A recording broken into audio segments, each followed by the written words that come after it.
Vamos a hacer una presentación un poco rápida así sobre Anselmo. Anselmo es un filósofo y teólogo de la Edad Media.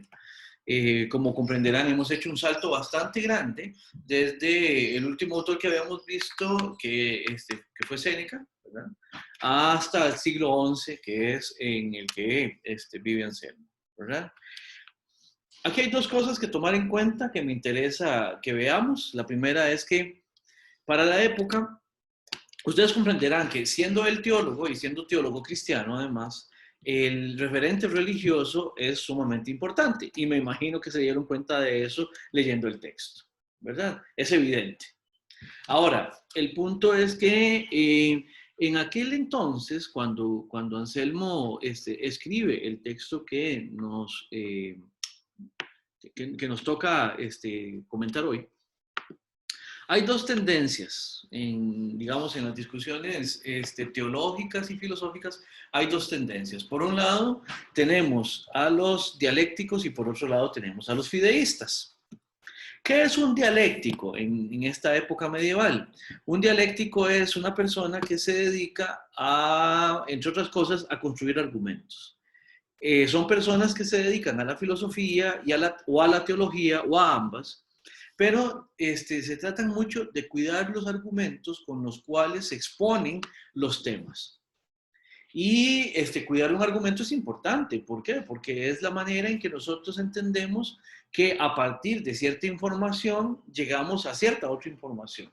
O sea, es como a partir de ciertas informaciones preliminares, que llamamos generalmente premisas, llegamos a conclusiones. ¿Ya? Y saber razonar es importantísimo. Por ejemplo, en el trabajo de tesina que ustedes están haciendo, es importantísimo que cuando desarrollen el trabajo en el segundo semestre, ustedes demuestren cuáles van a ser las conclusiones que ustedes sacaron en el trabajo, ¿verdad? Y eso se aprende cuando uno aprende a generar razonamientos adecuados. Ahora, el punto es, quienes se dedicaban a la dialéctica, se dedicaban precisamente a cultivar la forma correcta de construir argumentos. Eso podía tener dos vertientes. Por un lado, está la preocupación lógica, o sea, de el encadenamiento propiamente hablando de las ideas, o también está la parte retórica, que es la que se encarga de cuidar cómo exponemos esas ideas de manera que sean persuasivas, ¿verdad? Hay gente que tiene esa facilidad de que dicen algo y uno les cree, o sea, y uno como que les compra lo que dicen, ¿verdad? La gente de mercadeo es muy buena en eso, por ejemplo, ¿ya? Y hay otra gente que, por más de que estén diciendo algo en lo que tienen razón, uno no se lo compra. O sea, hay gente a la que uno no le cree, pero ni la hora, ¿verdad? Entonces, el punto es, ellos trataban de cuidar esto, los dialécticos. Por otro lado, los fideístas, aunque suene parecido, no son los que comían fideos. ¿Ya? Los fideístas eran los que más bien se encargaban de revisar aquello que se llama fides fidei. La fides es la fe. ¿Ya? Y podemos entender que hay una contraposición acá entre el razonamiento y la fe. ¿Por qué? Porque el razonamiento apela solamente a lo que podemos entender, a lo que podemos explicar, a lo que podemos expresar en una teoría sistematizada. Pero la fe no necesariamente necesita de una explicación. Hay muchas personas, qué sé yo no sé de ustedes quiénes serán creyentes o quiénes no, quiénes serán religiosos y quiénes no, pero hay personas a quienes se les da muy fácil tener algún tipo de creencia, suscribir algún tipo de creencia religiosa, ¿verdad? Y generalmente no es que la gente crea aquello que se puede explicar en su cabalidad. Por ejemplo, en nuestro entorno, que lo más habitual es que, bueno, nuestro entorno es de tradición judeocristiana, ¿verdad?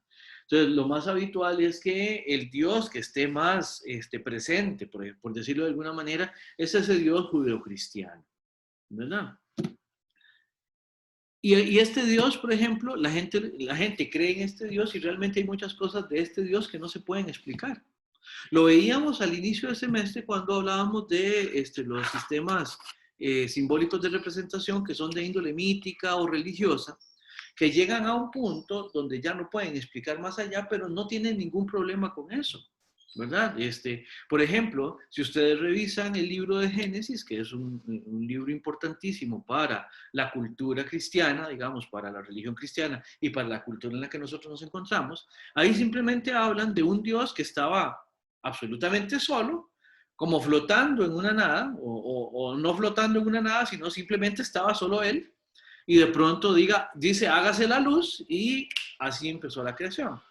Bueno, eso es en lo que creen muchas personas, quienes suscriben la religión cristiana, pero explicar de dónde surge ese Dios es imposible porque ese Dios no se explica.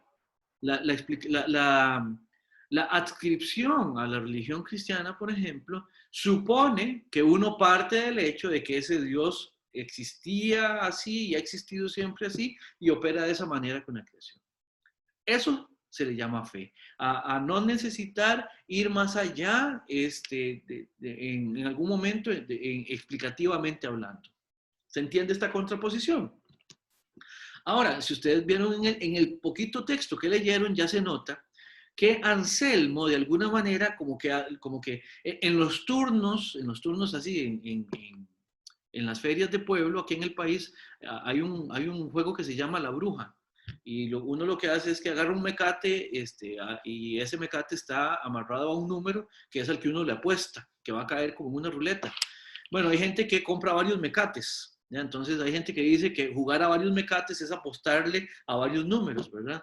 Bueno, Anselmo está jugando a 2 mecates aquí, ¿verdad? ¿Por qué? Porque Anselmo, por un lado, quiere encontrar un argumento que sea persuasivo a propósito de la existencia de Dios, y por otro lado, el otro mecate que tiene es que realmente él el argumento lo dirige hacia un contenido que en última instancia es un contenido de fe. ¿Se entiende esto? ¿Hay alguna pregunta con esto?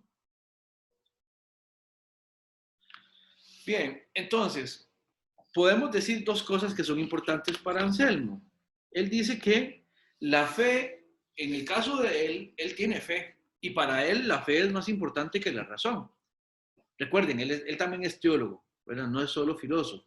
Entonces, para él, ¿por qué es más importante la fe que la razón? Bueno, porque dentro de su esquema de creencias, la fe le va a garantizar la salvación eterna, ¿verdad?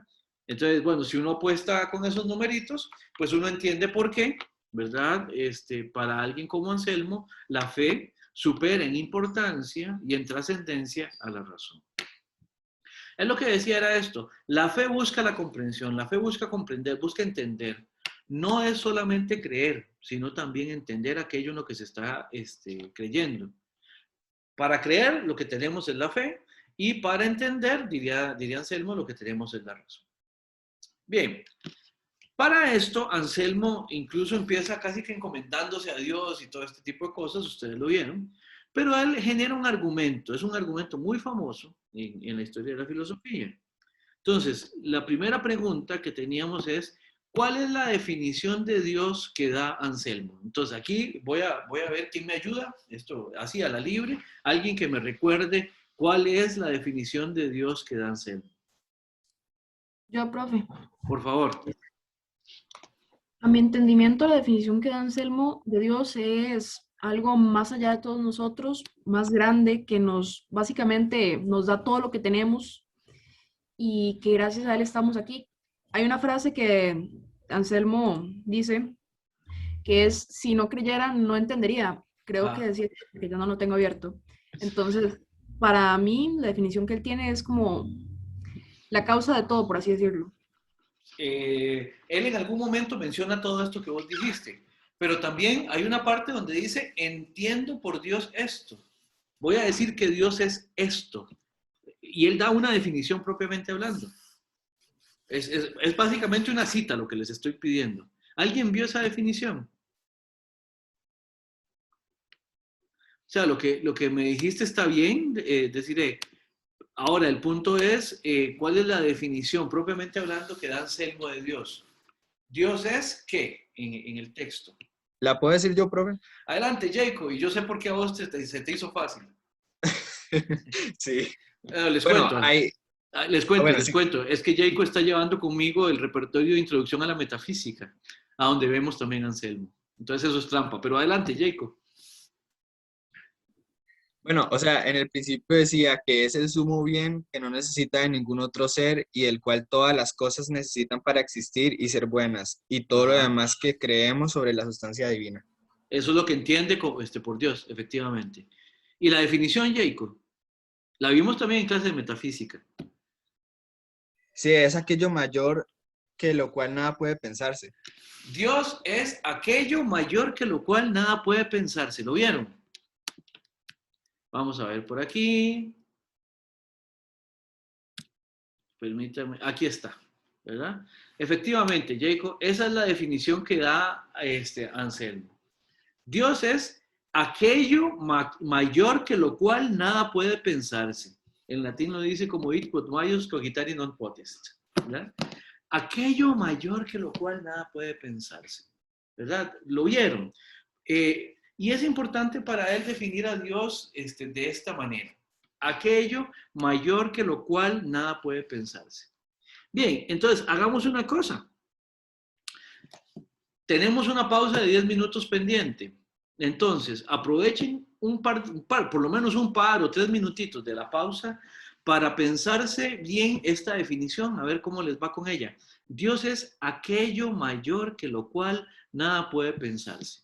Entonces, hagamos la pausa de 10 minutos por razones didácticas y nos vemos en 10 minutos.